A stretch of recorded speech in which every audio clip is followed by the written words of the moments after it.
Bienvenue dans cette nouvelle revue de moi-même Jetfire. Bon, cette fois-ci, Sunwave Rare for Cybertron Deluxe. Voici cette figurine-là, une très belle merveille. Un Deluxe qui est sorti 2 ans. Et que je vous dis, ça vaut vraiment la peine. Bon.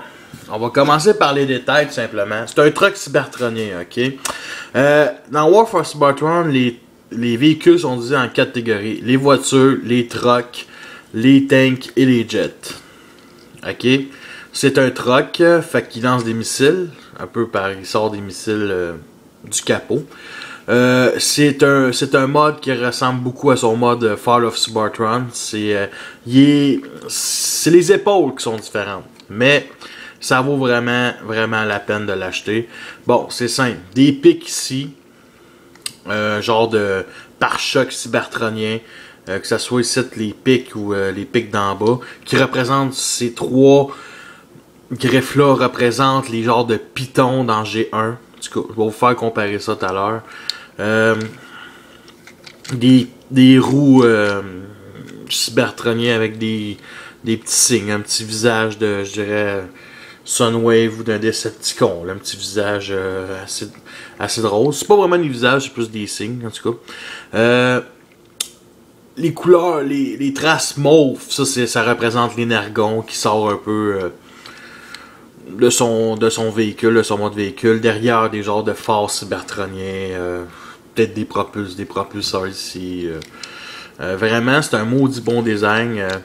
C'est inspiré, je dirais, je dirais un peu du... C'est peut-être bien bizarre, là, mais c'est inspiré de pas grand-chose. Des véhicules de Star Wars, je dirais, des véhicules futuristes. Ok, bon. Avec le pare-choc. Ici, la vitre jaune, qu'on voit les armes à travers, représente un peu comme le torse d'un lecteur cassette. C'est vraiment cool. C'est vraiment le mode... je veux dire, celui-là, là, peut vraiment faire le mode War Waiting qui peut très bien, en tout cas, fitter dans cet univers-là. Ce qui est bizarre, c'est que les bras sont comme vous voyez, le devant, il est comme forme géométrique. Le dos sur le capot, il est comme penché plus vers l'arrière. Puis ici, c'est bien bizarre, c'est aérodynamique, surtout le devant. Mais ils ont vraiment fait quelque chose de spécial, de différent. Fait que je vais vous sortir les fusils de là. Parce que oui, Sunwave peut se défendre.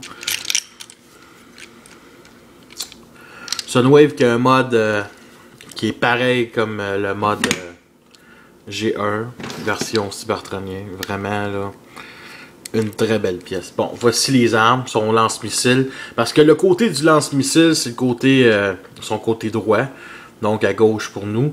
Ça va, pour moi, je le mets de ce bord-là. Puis son arme principale va là.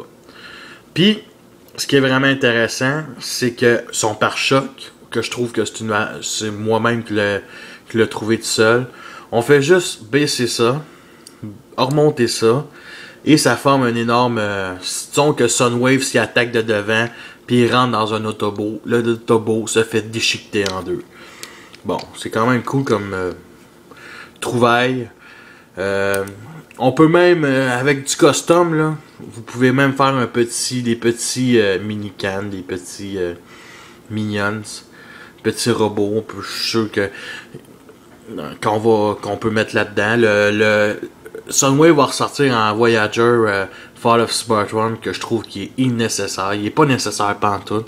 J'aurais aimé avoir un Jetfire, même un Optimus, Megatron en Voyager. Mais je vais prendre son weapon de Blaster.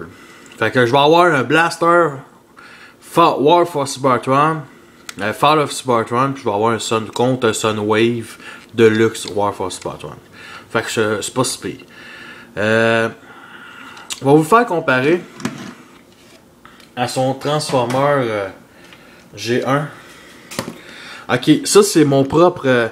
ça c'est Sunwave G1, mais au début du pilote de l'épisode 1, plein la vue de G1, Il se transforme en une genre de tour de guet, ou je dirais une petite tourelle juste devant la base de Yacon, des Autobots. Fait que c'est à peu près ça qui ressemble. Fait que là, il peut tenir, oui, un peu. Fait que c'est à peu près ça. Il va falloir comparer les deux. Voici, that's it, that's all. Bon. Ah. Bon, d'autres choses. C'est à peu près tout pour la description. On voit pas le personnage en tour. Belle couleur. Vraiment, c'est sûr que la couleur japonaise, ça seront toujours meilleures. Mais bon, on va enlever les armes. Puis on va commencer la transformation du Boombox. Et ça, la transformation du Boombox, c'est pas bien compliqué. Bon, on fait juste, là, sortir les bras, comme ça. Parce que, ah ouais, maudite transformation. Ah ouais. Bon. Bon, ça y est. Excusez-moi, là. Mais ces maudits bras veulent pas sortir. Bon, enfin. Bon, comme ça. Comme ça. On clipse comme ça. Là, ces roues, on les met comme ça. Comme ça. Je pense ça, on peut les remettre. Et le mode Boombox doit être comme ça. Comme ça.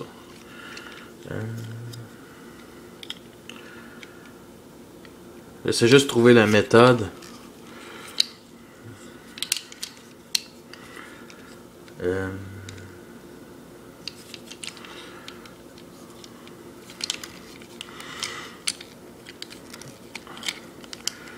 Bon, à peu près comme ça.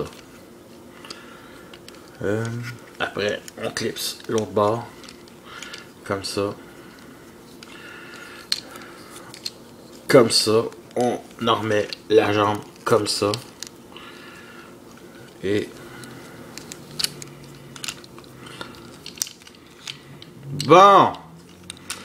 L'ai eu! Ah, comme ça. Le mode Boombox, Cybertronien, Sunwave, comme ça.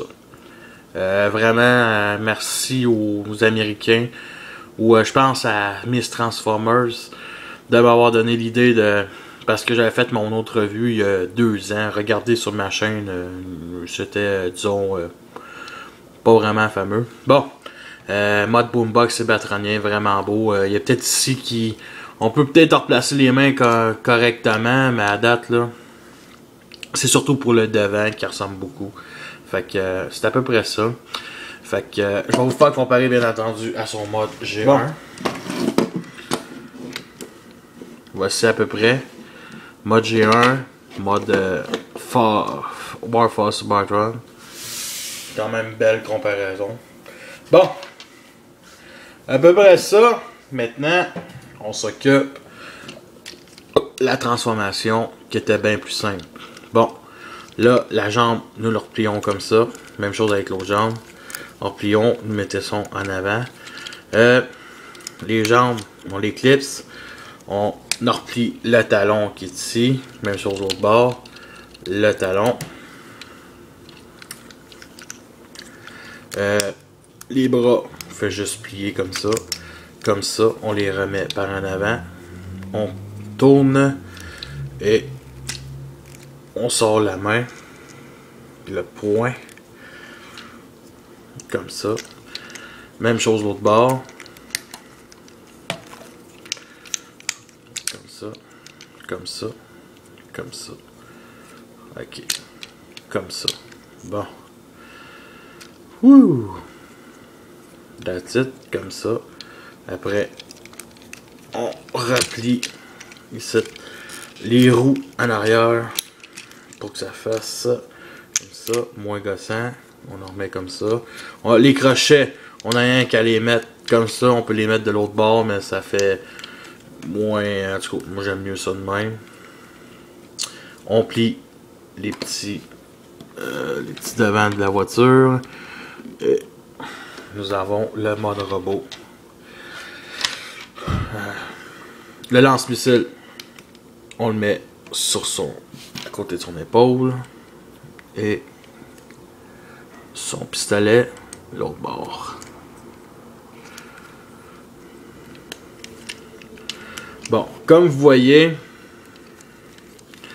c'est une très belle figurine qui en vaut vraiment la peine.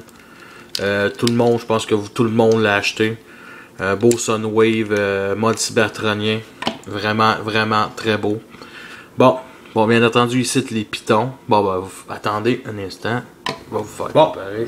Je vais vous le comparer au G1.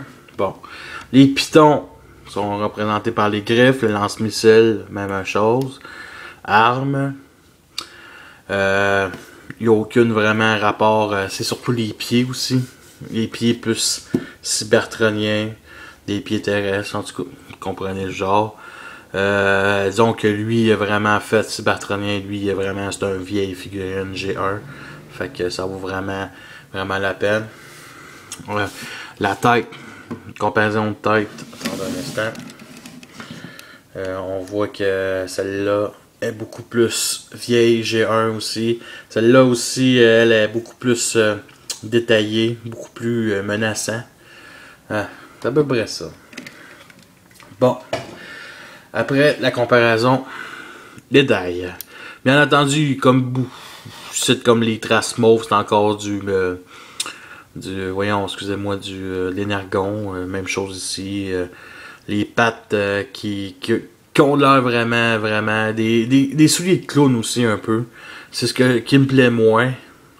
Il aurait dû faire des plus petites pattes et aussi c'est une grosse espace ici. Il aurait pu juste aussi supprimer ça pour que ça fasse plus triangulaire, mais en tout cas, c'est pas plus grave que ça.